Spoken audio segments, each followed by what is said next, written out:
ओम श्री गणेशाय नमः शिवाय नमः। आइए शिलाधि नाम से आरंभ करें। इसका मूल नाम शिलाधि था।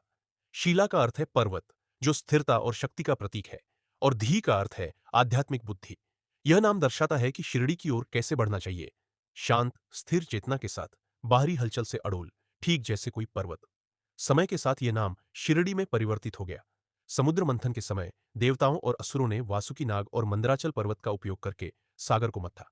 भगवान विष्णु ने कच्छप कछुए का रूप धारण किया और पर्वत को सहारा दिया। जब मंथन आरंभ हुआ तो वासुकी के मुख से विषैले धुएं निकले। यह था हलाहल विष, जिसे कोई भी ग्रहण करने को तैयार नहीं था। तब भगवान शिव आगे आए और सृष्टि की रक्षा हेतु उस विष को पी लिया। माता पार्वती ने उनके कंठ को थाम लिया ताकि विष उनके शरीर में न फैले। इसी कारण वे नीलकंठेश्वर कहलाए।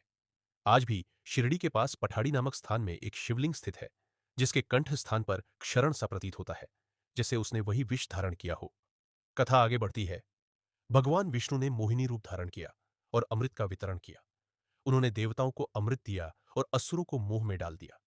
जब राहु नामक असुर देवताओं का वेश धारण कर बैठ गया, तो सूर्य और चंद्रमा ने उसकी पहचान कर ली। विष्णु जी ने तत्क्षण उसका सिर काट दिया। राहु का शरीर राहुरी में गिरा, जो आज के आधुनिक सिंगापुर के पास है, और सिर रत्नगढ़ में गिरा, जो केतु बन गया।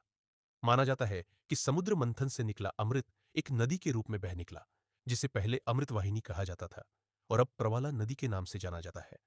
यह नदी आज भले ही सूखी हो, लेकिन एक समय यह दिव्य अमृत का प्रतीक थी। यह प्रवाला विश्वविद्यालय के पास बहती थी, शिरडी के समीप। जैसे जैसे देवताओं को उनके दिव्य रत्न प्राप्त हुए, वैसे वैसे शिरडी और आसपास के स्थान उन पौराणिक घटनाओं से जुड़ते गए। चंगन वह स्थान है जहां भगवान शिव ने चंद्रमा को अपने सिर पर धारण किया था, और कोला तथा बेलापुर अन्य दिव्य उपहारों से जुड़े स्थान है।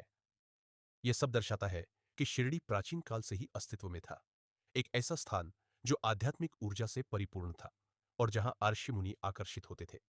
हालांकि साईं बाबा की चरित्र कथा में सिर्फ कुछ नाम जैसे दावीदास और गंगागिर का उल्लेख है, लेकिन संभवतः कई संत यहां से त्रयंबकेश्वर या रामेश्वरम जाते समय ठहरते रहे होंगे और इस भूमि को तपस्या द्वारा पवित्र बनाते रहे।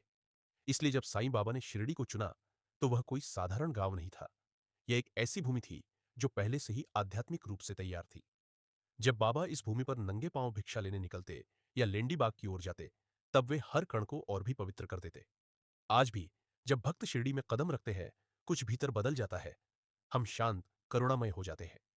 यही है शिलाधि का सार, स्थिर, जागरूक और दिव्य उपस्थिति से परिपूर्ण। ओम शाई राम।